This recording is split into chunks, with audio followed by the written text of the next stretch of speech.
Hi, Goddess of Love here again. Kamusta kayo dyan, mga goddess ko? So, anong meron sa inyo today, mga goddess? So, another reading tayo today for the collective, no? No zodiac tayo rito, no zodiac signs tayo here, no? So, let's see anong sitwasyon meron sa inyo right now, no? Collectives, no? Tignan natin anong sitwasyon meron sa inyo right now. So, kuha tayo ng 2 cards here, no? Para sa sitwasyon na nararanasan nyo right now, collectives, no? So, yeah, tignan natin. Universe, please, Holy Spirit. So, you have this attraction, passion, no emotion, playing, no? For some of you, no? So, tignan pa natin. Ano pa yan? One more card, please, Universe. For the collectives natin, right? One more card, please. Universe, Holy Spirit, please. One more card. So, what is this? So, you have this overcoming, abusive, toxic, unhealthy, no? So, these cards are, no? Connected talaga, no? So, for some of you, collective, no? You are in this relationship, no? Or a situation, no? Maybe. But I think this is a relationship na for some of you. Nandito kayo sa isang relasyon na nasa isang relasyon. But then, meron ng overcoming dito, no? So, maybe for some of you is tapos na tong relasyon na to, no? But then, for some of you na still in this situation, no? In this kind of relationship na abusive, toxic, unhealthy, no, right? No, for some of you, na there is no emotion, no? Only, attraction lang, no emotion, kumbaga, attracted lang sa inyo. But then, hindi naman kayo mahal, no? Something like that, no? For some of you na nakakaranas nito right now sa inyong relationship na full of attraction, full of passion. What is passion? Passion, you can relate that in lust, di ba? L-U-S-T, no? Lust. So, there is no emotion, there is no love with that relationship you are in, no? Full of lust lang, no? Full of, di ba? Ayun lang yung nagpapatakbo sa inyong relasyon, no?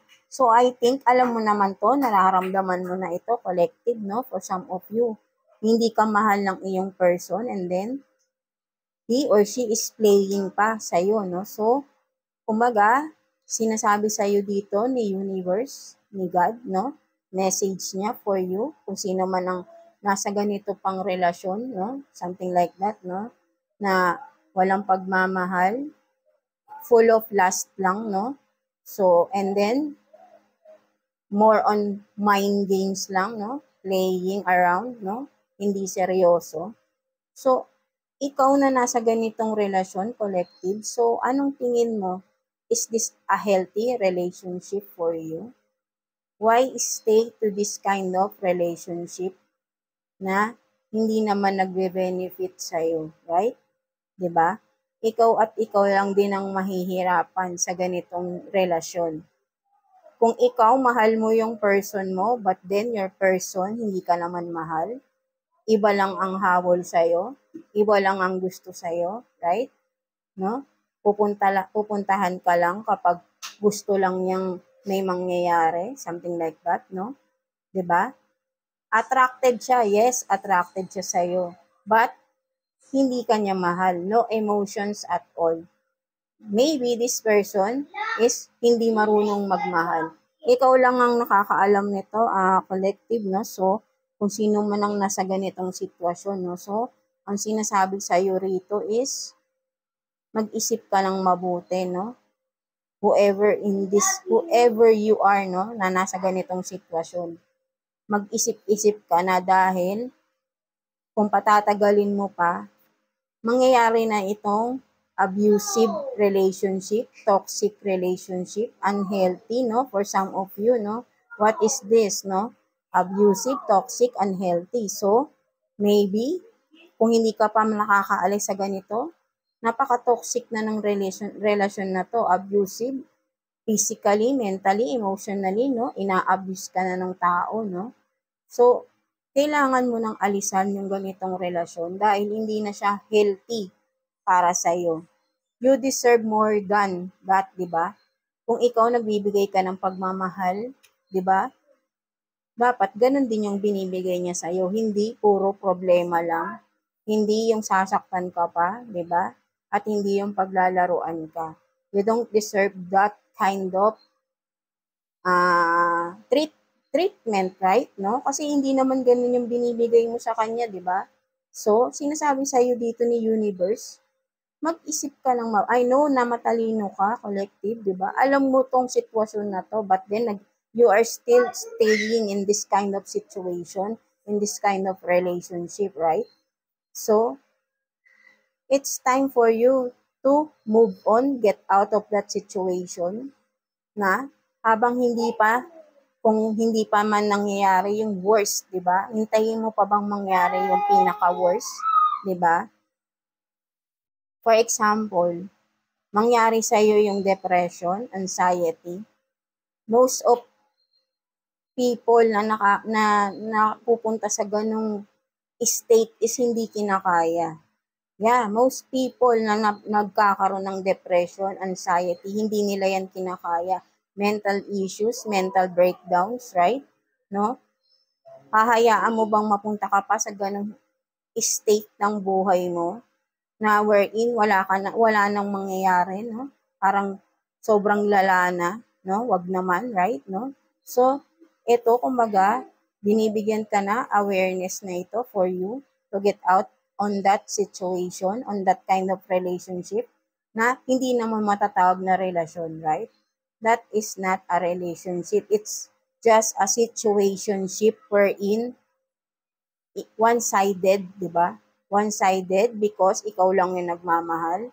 Siya, hindi siya nagmamahal.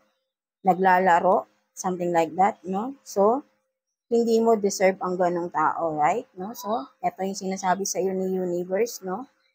Na alisan mo na ang ganyang sitwasyon mo habang maaga pa, na for some of you, no? And for some of you naman na you are overcoming na that relationship, good for you, no? So, continue healing lang, no, mga collective, no? Continue healing yourself. Love yourself more, no? Alagaan mo yung sarili mo. Know your worth, diba? Know your self-worth, no? Mas pahalagahan mo yung sarili mo dahil nakita mo na kung paano ka tratuhin ng tao na yon, no?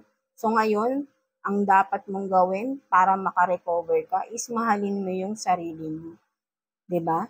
Pahalagahan mo yung sarili mo.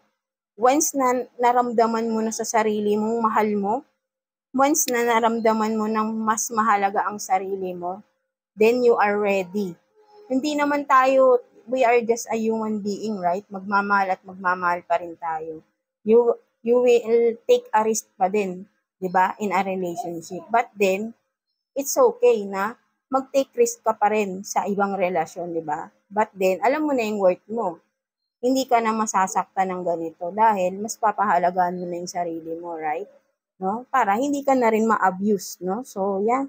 That's it, no? So, ito yung message sa'yo ni Universe Collective, no? Whoever you are na dumadaan sa ganitong sitwasyon, right? No? So, yeah, that's it, no? I hope na may naintindihan kayo sa sinabi ko, no? So, ang pinaka-message lang dito, advice for you, no?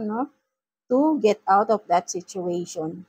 It's not a relationship, it's just a situation na toxic situation na wag mo nang hintayin na maging worst pa, 'di ba? If there is a physically, mentally, emotionally abuse, hindi na yun healthy, no? So get out of that situation na, no?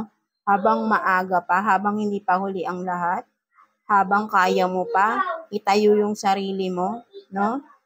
So, yeah, that's it, collective, no? So, yeah, thank you for watching, collective, no? I hope na naka-resonate kayo with this topic or message for you, no? So, that's it, collective, no? So, again, thank you for watching and please like and subscribe sa ating channel. And yeah, that's it. God bless you all. And think 100 times or think wisely, no, before entering a relationship, no, para hindi kayo mapunta sa ganitong tao, no. So yeah, that's it, no. So yeah, thank you, collectives.